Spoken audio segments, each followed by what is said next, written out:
Olá, este é o programa OAB na TV da 12ª subseção, que abrange as cidades de Cravinhos, Jardinópolis, Ribeirão Preto, Santa Rosa de Viterbo, São Simão e Serrana. Este programa tem o apoio cultural do Centro Universitário Uniceb.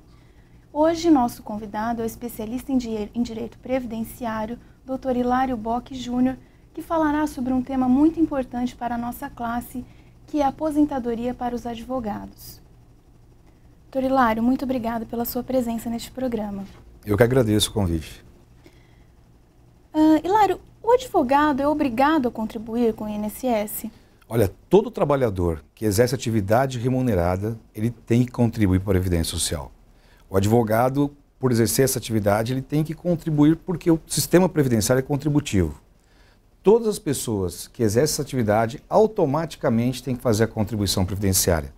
A ausência dessa contribuição pode gerar multas pesadíssimas, inclusive a autuação pela Receita Federal. Sem se falar que você não está planejando um futuro e uma aposentadoria que vai manter a sua qualidade de vida. E como é que o advogado pode contribuir? O advogado ele foi contemplado pela legislação, porque ele pode contribuir de várias formas, 4, na verdade. A primeira delas é como o empregado. O advogado empregado tem automaticamente sua contribuição descontada na folha de pagamento. A segunda delas é como sócio. O advogado que constitui uma pessoa jurídica, ele pode contribuir partindo do seu prolabore. Nesse caso, ele pode escolher a contribuição e o valor que ele vai fazer. A terceira situação é o advogado que exerce a atividade como segurado obrigatório também, mas na condição de advogado associado, porque na verdade ele pode trabalhar para uma terceira pessoa, que também é um advogado, pessoa jurídica ou pessoa física, e nesse caso é uma situação específica da legislação previdenciária, que coloca ele nessa situação de advogado, prestando serviço sem vínculo empregatício. E a terceira dela é como profissional liberal, como qualquer outro profissional liberal, médico, dentista, engenheiro, que é o segurado obrigatório na condição de contribuinte individual. Nessa situação, ele tem que pagar a contribuição exatamente sobre o valor que ele declara na sua declaração de imposto de renda. Explica um pouco mais essa questão do risco da autuação. Porque hoje em dia, a Receita Federal ela foi criada sobre a Receita e ela está cruzando informações com o INSS. O advogado declara, na sua declaração anual de ajuste de imposto de renda, o valor que ele recebeu mensalmente, de pessoas físicas, pessoas jurídicas, e ele tem a composição da sua renda. E muitas vezes o advogado ou não paga, ou paga valor inferior àquele que foi declarado. Eu conversei com um alto funcionário da Receita Federal e ele disse que essas autuações já estão acontecendo. E não é um tratamento pontual, é um trabalho continuado de autuação para aumentar a arrecadação, porque simplesmente os profissionais liberais, todos os profissionais liberais, declaram um valor bem superior do que aquilo que recolhem de contribuição previdenciária. E essa questão dos colegas que trabalham com assistência judiciária gratuita? Seria praticamente um quinto momento de contribuição da Previdência Social. Mas é bom deixar claro que existem alíquotas de contribuição previdenciária, E a contribuição previdenciária feita nesse serviço de prestação de serviço para o Estado, ela é retida na fonte. E as outras contribuições têm que ser feitas. Então, elas têm que ser compostas para automaticamente fazer um planejamento, para evitar pagar mais do que precisa pagar e, ao mesmo tempo, pagando aquilo que realmente você vai ter de retorno quando for planejar a sua aposentadoria. E falando em alíquota, quais são elas e como que elas são calculadas? Isso, olha, são 3 tipos de alíquotas, 5%, 11% e 20%. E elas são calculadas sobre o rendimento da pessoa. Para o advogado, a gente exclui essa alíquota de 5%, que é apenas para as pessoas de baixa renda e aquelas pessoas que são trabalhadores de casa, do lar, o trabalhador doméstico. Agora, a contribuição de 11% para o advogado só ocorre na prestação de serviço para o Estado, onde há retenção na fonte. 20% é as outras contribuições e, com exclusão dessas todas, aquela de quando o advogado é empregado, que também há a retenção da contribuição e quem faz a contribuição para a Previdência, a Receita Previdenciária, é o próprio empregador. Hilário, como o advogado deve planejar a sua previdência? Olha, esse é um grande problema, Porque quando a gente fala em previdência, elas não estão falando de uma coisa que vai acontecer amanhã. Uma coisa vai acontecer depois de 30, 35, 40 anos de contribuição. E o planejamento é fundamental para você ter uma aposentadoria que mantenha o seu padrão de vida. E numa atividade tão irregular quanto a recebimento de honorários, que a gente sabe que isso é complicado mesmo, né? Hoje você ganha muito, no dia seguinte você não ganha nada. Então, para o advogado, esse planejamento é muito mais eficaz, né? Tem que ser feito. E a gente vai deixar algumas dicas para que o advogado possa fazer um planejamento. Ninguém pode planejar o futuro sem pensar no hoje. Hoje, você precisa buscar todas as contribuições, todo o tempo de contribuição do passado, para saber exatamente o que você tem no presente, para poder então fazer um planejamento futuro. Como buscar essas informações no passado? Basta solicitar no INSS um documento chamado CNIS, C-N-I-S, que significa Cadastro Nacional de Informações Sociais. Por intermédio deste documento, você sabe tudo que você contribuiu para a Previdência Social e o tempo de contribuição que você já tem com os olhos do INSS. A partir daí, você pode então fazer o seu planejamento futuro, saber quando você vai se aposentar e definir qual será o valor futuro da sua aposentadoria. Se eventualmente este valor não contemplar aquilo que você pretende, você pode então aumentar as suas contribuições ou usar alguns mecanismos para reduzir e automaticamente saber se você vai precisar ou não de uma previdência complementar. Lário, os profissionais perguntam se vale a pena fazer a contribuição para o INSS e com essa dúvida acabam recolhendo sempre o mínimo. Qual que é a sua opinião a esse respeito? Essa pergunta realmente ela é importante, porque a gente vê todo dia a Previdência, o ministro da Previdência, as pessoas encarregadas com a Previdência, ir a público e dizer que a Previdência está quebrada. Aí você muda o canal, eles estão dizendo o seguinte: traga sua contribuição para nós. Como você vai investir numa empresa que diz que não tem receita e que o superávit não existe? Né? Na verdade, a gente tem que pensar o seguinte: o sistema é contributivo. A gente só vai ter benefícios se efetivamente nós contribuirmos. Se você escolher fazer uma contribuição pelo mínimo, não está errado. Se você escolher uma contribuição pelo máximo, também não está errado. O que nós temos que fazer é um planejamento. E esse planejamento parte de dois tipos de pessoa. Aproveitar que nós estamos com o pessoal do jovem advogado e vamos falar sobre o jovem advogado também, né? Porque quando fala em aposentadoria, você já pensa no velho. E aposentadoria não é coisa de velho. Esse conceito já podemos acabar com ele. A aposentadoria começa a ser calculada no primeiro dia de trabalho. Funciona assim. Pegue pessoas que começaram a contribuir antes de 99 e pessoas que começaram a contribuir depois de 99. São as duas formas de cálculo de benefício. Quem começou a contribuir depois de novembro de 99, em razão da Lei 9.876, todas as contribuições desse primeiro dia de trabalho entrará no cálculo do valor do benefício. Então a pessoa tem que começar a contribuir desde o primeiro dia. Mas no começo da profissão, ela tem ainda ali, está engatinhando essa questão de honorários. A profissão de advogado demora para se enquadrar, né? Então a legislação também sabe disso. E ela permite que o advogado descarte, não só o advogado, qualquer pessoa, descarte 20% das menores contribuições ao longo de sua vida para calcular o valor do benefício. Então, se você está pagando contribuição mínima, faz um planejamento e percebe que você pode aumentar essas contribuições, durante 5, 6, 7 anos de contribuições ao valor mínimo, isso não prejudicará o valor do benefício. A mesma regra se aplica para quem está contribuindo antes de 99. Só que o cálculo do benefício não começa a partir da primeira contribuição, mas a partir de julho de 1994, que foi o Plano de Estabilização Econômica. Então percebemos que existe um período muito grande de contribuição que vão financiar o valor do benefício. Então nós pensamos sempre no quê? Aposentadoria por tempo de contribuição, aposentadoria por idade, coisas de longo prazo, são os benefícios programáveis. E aí você pode pensar, mas vale a pena contribuir se eu vou receber daqui tanto tempo? E nós esquecemos de outras coisas, que a Previdência contempla também benefícios de risco, porque você pode ficar inválido, você pode ter uma incapacidade parcial, pode ter uma pensão por morte para os seus dependentes, e aí você vai ver o quanto é duro viver sem dinheiro. E a Previdência Social é importante, porque as contribuições, na maioria das vezes, quase sempre, ela repercute em benefícios que retribuem o valor da contribuição que se fez ao longo do tempo. É certo que no Brasil nós temos uma legislação que reduz o benefício quando se fala em aposentadoria por tempo de contribuição. No mundo, só 4 países não compõem a aposentadoria com o fator etário, com a idade, que é o Brasil, o Equador, o Iraque e o Irã.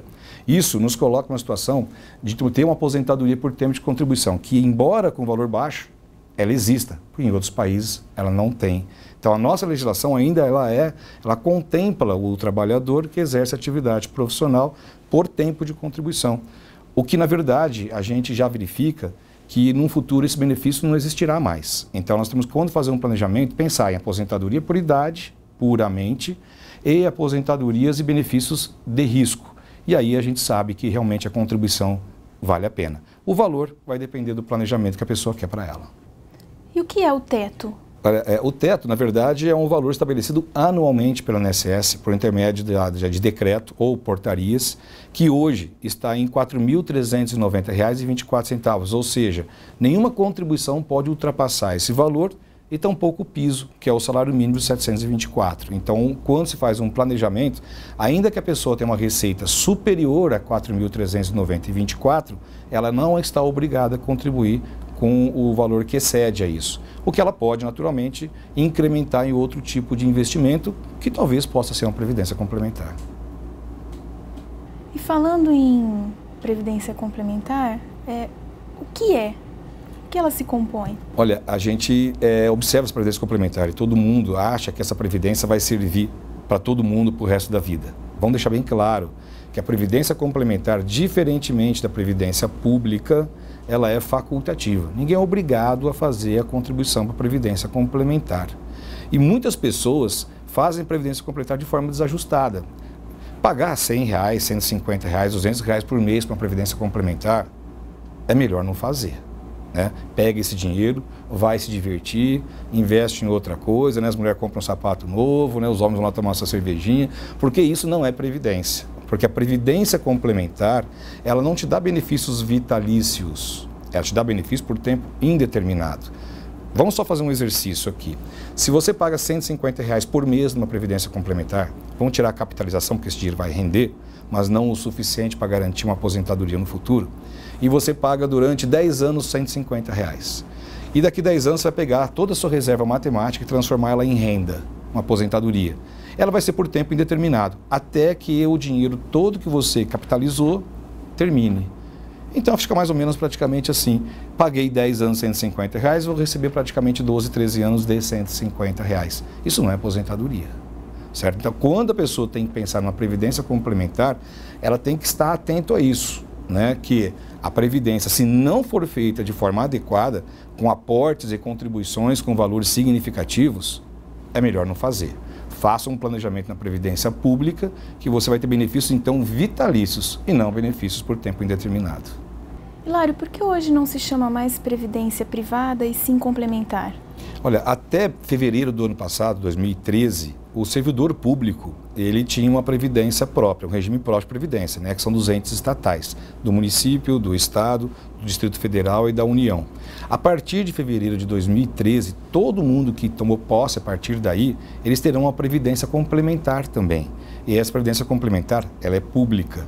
Então, nós não podemos mais falar em previdência privada, porque a previdência complementar, ela se divide em pública e privada. Para a gente se situar, na previdência complementar pública estão os planos de previdência complementar do Legislativo, do Executivo e do Judiciário. Na previdência complementar privada, nós temos dois tipos, a aberta e a fechada. A aberta é para qualquer pessoa, como a própria unidade aberta, está aberta para todo mundo. Aquelas que a gente vê em bancos e entidades privadas de previdência complementar. E a fechada são aquelas fechadas para determinado grupo de pessoas. E aí nós dividimos dois grupos, então uma outra subdivisão. Uma delas está relacionada com o vínculo empregatício, por exemplo, a Petros, da Petrobras, Previ do Banco do Brasil, da Aeros, da Aeroviários, e a previdência complementar privada instituída, onde nós encontramos a OABPrev. Então nós temos uma previdência complementar privada fechada, instituída por um determinado grupo, que é o caso dos advogados, que é a OABPrev. Então, quando nós saímos de um braço de previdência complementar, que é subdividida em pública e privada, e a privada em aberta é fechada e na fechada instituída ou com vínculo empregatício. Faremos um breve intervalo e voltaremos a seguir. Muito interessante.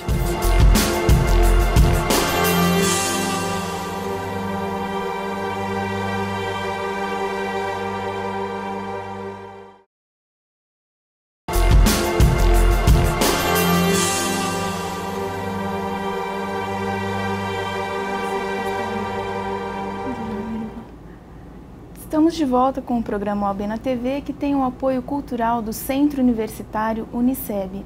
Voltamos a falar com o Dr. Hilário Bock sobre previdência para advogados. Dr. Hilário, é sempre bom ter uma previdência complementar? A Constituição Federal, ela prevê toda a forma das pessoas se integrarem na Previdência Social, a fim de contribuir, ter benefícios, reduzir as desigualdades sociais e obter benefícios tanto de risco como programáveis. Na Previdência Complementar, nós temos não só uma previdência com fins de conversão da reserva matemática, do dinheiro que você acumulou ao longo da vida em renda, como também alguns mecanismos fiscais e tributários que facilitam na vida da pessoa. A previdência é sempre bom ter, né? Mas na verdade nós temos que falar com isso com um pouco de cautela, né? Porque é bom ter, mas tem pessoas que não precisam ter previdência complementar. E tem pessoas que vai ser a única forma de ela manter o padrão de vida dela. Óbvio que isso depende de muito estudo, tem muita ciência por trás disso, né? E precisa de avaliação de caso a caso para definir as situações.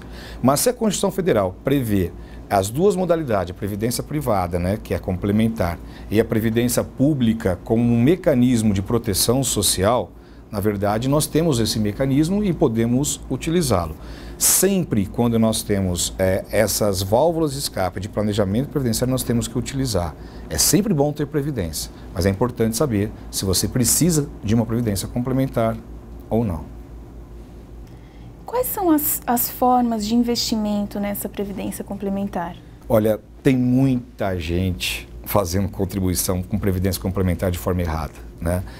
Praticamente, para a gente assim, simplificar o entendimento, nós temos dois produtos, né, que a gente chama de produto de previdência complementar, que é o PGBL e o VGBL, que é o Plano Gerador de Benefício Livre e o Vida Gerador de Benefício Livre. Esses produtos, na verdade, eles vão trabalhar no sentido de fazer com que você tenha maior poder de acumulação e benefícios fiscais. Por exemplo, as formas de contribuição, na verdade, têm a ver de como você vai fazer a sua reserva matemática para que isso possa ser, então, convertido em renda no futuro.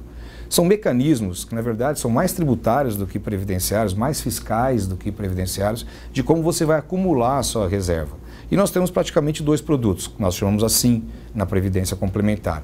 O PGBL, que é Plano Gerador de Benefício Livre, e o VGBL, que é o Vida Gerador de Benefício Livre.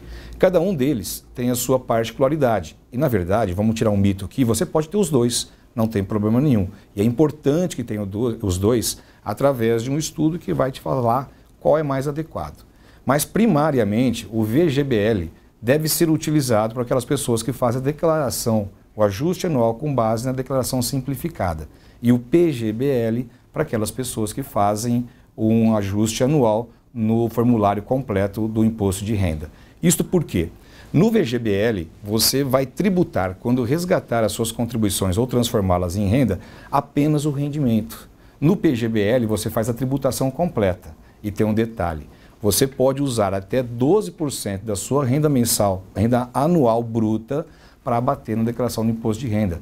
Tem muitas pessoas que utilizam o planejamento previdenciário através de um PGBL, inclusive pagar menos imposto de renda e usar esses 12%. Ultrapassando esse limite, você pode migrar uma contribuição para o VGBL. E é importante a gente deixar claro que a previdência complementar privada, instituída, né, fechada da OABPrev, ela só disponibiliza o PGBL. Então, muitos advogados fazem o ajuste anual na declaração simplificada e está deixando de ter vantagens que poderia ter com este produto. O importante, seria importante ele fazer uma migração de regime para que ele possa ter, então, um implemento maior das suas contribuições que vão, no final, acumular a sua reserva matemática. Então, qual é o regime mais vantajoso? Olha, na verdade, vamos dizer que os dois são, né? Primeiro, a gente parte dessa questão da declaração do imposto de renda. Você vai definir primeiro qual você vai utilizar, partindo da sua declaração do imposto de renda. E aí nós colocamos um outro ingrediente, né? Qual que é o outro ingrediente? Quem é você?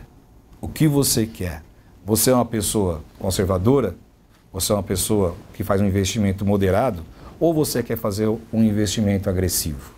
O jovem, né, ele pode fazer um investimento mais agressivo, investindo em papéis de renda variável, né, por exemplo, bolsa de valores, no qual ele pode ter maior rendimento.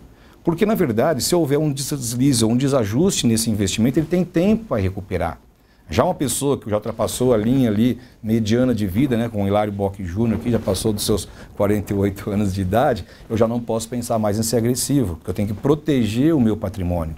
Então, eu tenho que pensar em ser um investidor conservador, para poder fazer com que as minhas reservas sejam protegidas, porque eu não vou ter tempo para poder correr atrás de eventual prejuízo. Então, o meu investimento, ele é feito não de forma agressiva, mas de forma conservadora. E a gente fala, então, em investimentos de renda fixa, né? Renda fixa e renda variável. Mas você pode compor esses dois investimentos para estabelecer qual regime que você quer adotar e ser, por exemplo, um investidor moderado, que você vai também acumular receitas para o futuro e automaticamente garantir uma complementação que, com certeza, os advogados vão precisar.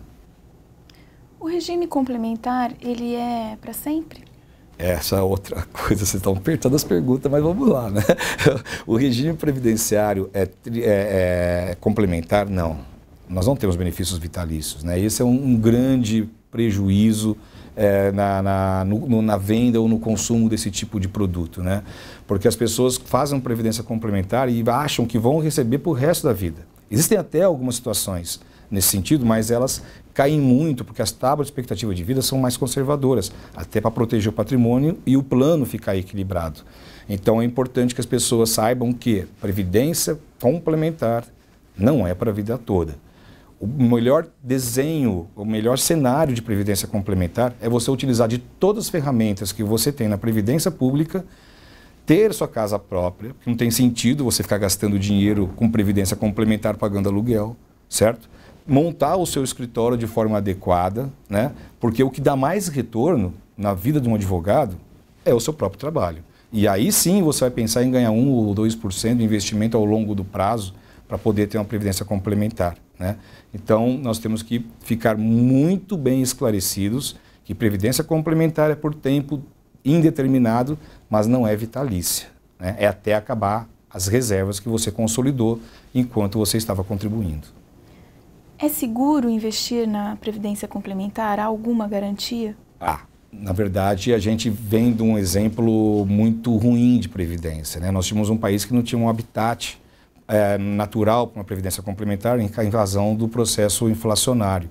Mas a partir de 2001, a regulação e regulamentação impostos para a Lei Complementar 108 e 109, ela é de 2001, nós estamos falando de uma coisa muito recente, estabeleceu alguns critérios para que houvesse essa proteção que não existia no passado. Hoje nós temos, por exemplo, a portabilidade. Você pode pegar toda a sua reserva matemática de um lugar e levar para outro banco ou para outra empresa, entidade de previdência complementar. Você pode resgatar tudo que você contribuiu, obviamente, pagando imposto de renda, né? Ora sobre todo o valor investido, ora só sobre os rendimentos, dependendo do PGBL ou VGBL, respectivamente, né? E você tem também um outro produto que é chamado o benefício proporcional diferido. Você pode parar de pagar e diferir o valor que você contribuiu, obviamente com um valor de renda menor. Mas, na verdade, você não perde tudo aquilo que você contribuiu. E as pessoas têm que ficar muito atentas às taxas de administração e às taxas de carregamento, porque nem todo o dinheiro que você coloca lá vai para a sua poupança previdenciária. Como ficou a situação do IPESP? Olha, na verdade eu escrevi um artigo no Jornal do Advogado aqui de Ribeirão Preto e a gente dizia, antes mesmo de ele entrar em extinção, né, porque está em processo de extinção desde 2009, que o IPESP era um pato com pata de cavalo, que iria afundar, como de fato afundou. Como é que ficou isso, né? As pessoas que têm pouco tempo de contribuição para o IPESP, o melhor caminho, infelizmente, é resgatar essas contribuições e tomar o seu rumo. Aquelas pessoas que estão próximas da aposentadoria, na verdade, já contribuíram durante muito tempo, devem continuar naturalmente, mas sabem que quando se aposentarem terão uma contribuição do inativo, quer dizer, parte daquilo que seria o valor da aposentadoria automaticamente vai ser revertido para a sustentabilidade do plano, porque o regime de extinção, como é este, não permite a inclusão de novos contribuintes. E o dinheiro que tem não é suficiente para pagar todos os benefícios pelo tempo planejado ou prometido. Hilário, falávamos no primeiro bloco sobre a possibilidade de autuação do profissional que não recolher o INSS adequadamente.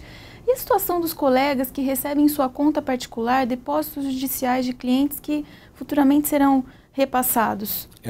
Realmente o advogado tem que ficar muito atento para isso, né? Porque é uma particularidade da profissão, você receber honorários, né, junto com o dinheiro do cliente.